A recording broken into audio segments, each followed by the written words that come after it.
Vaata, ma niidan vikatiga, nagu vanasti. Vaata, kui hästi juba välja tuleb. Sa oled vales kohas. Mis sa siin kraavipervel vikatiga veid? Mine parem puisniitu hooldama. Puisniitu, mis asi see on?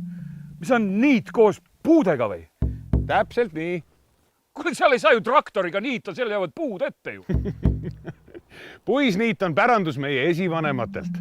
Tollal ei olnud mingit traktorit olemaski. Pärandus või? Ma teen endale ka, kuule, puisniidu. Siis on mida pärandada.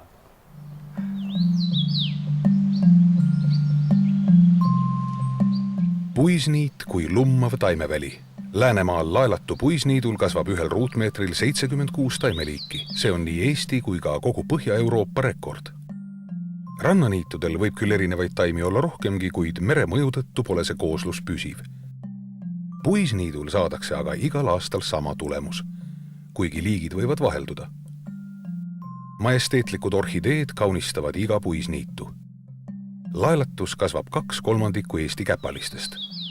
Puisniit on selline ilus koht, kus tasub tulla jalutama, loodust nautima. Peaasi muidugi, et ei võeta midagi kaasa näpu vahele, mida ei tohiks võtta. Mina hoian siin käes harilikku härgheina, mis on siin Lääne-Eesti puisniitude karaktertaim. Puisniidu peamine väärtus on see, et siin saavad koos sirguda paljud erinevad taimed. Eelduse selleks loob niitmine, sest nii ei teki domineerivaid liike ja kõik taimed saavad võrdselt kasvada. Paraku on aga Eestis puisniite kordades vähem kui poole sajandi eest, sest nende hooldamine pole tänapäeval kasumlik. Praegu on puisniite Lääne-Eestis ja saartel. Vanasti oli neid aga kõikjal.